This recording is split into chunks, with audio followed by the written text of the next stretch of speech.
কাঁঠাল খাওয়ার পরে 4টি খাবার খাওয়া যাবে না। এটা কিন্তু কাঁঠালের সিজন, তাই না? অনেকে কিন্তু একসঙ্গে 30টা 40টা 50টা 60টা পর্যন্ত রুয়া খেয়ে ফেলে। এরকম লোক আছে না নাই? বাহাদুর প্রমাণ করে নিজেকে। মনে রাখবেন, অতিরিক্ত কোনো কিছু খাওয়াই ঠিক না। কাঁঠাল খাওয়ার পরে প্রথমে যে খাবারটি খাবেন না, পেঁপে। সেটি কি বলেন প্রিয় ভাইরা?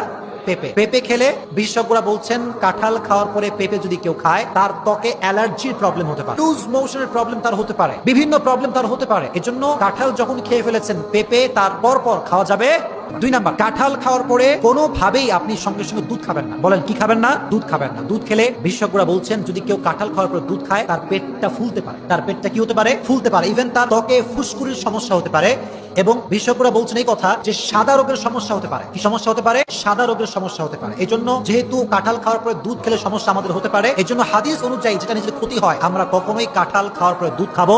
কাঁঠাল খাওয়ার পরে আপনি ভেন্ডি খাবেন না। কি খাবেন না? ভেন্ডি খাবেন না, বাট ঢেঁড়স। আপনার ঢেঁড়সে বলেন, তাই না? ঢেঁড়স যদি আপনি কাঁঠাল খাওয়ার পরে খান, বিশেষজ্ঞরা বলছেন এতে আপনার পায়ে ব্যথা হতে পারে। কিসে ব্যথা হতে পারে? পায়ের ব্যথা হতে পারে। আচ্ছা, আপনারা কি চান পায়ে ব্যথা হোক? আপনার চান না? এটা আমিও চাই না। এই জন্য কখনোই কাঁঠাল খাওয়ার পরে ঢেঁড়স খাওয়া যাবে না। 4 নাম্বার, কাঁঠাল খাওয়ার পরে ভুলেও পান খাবেন না। কি খাবেন না?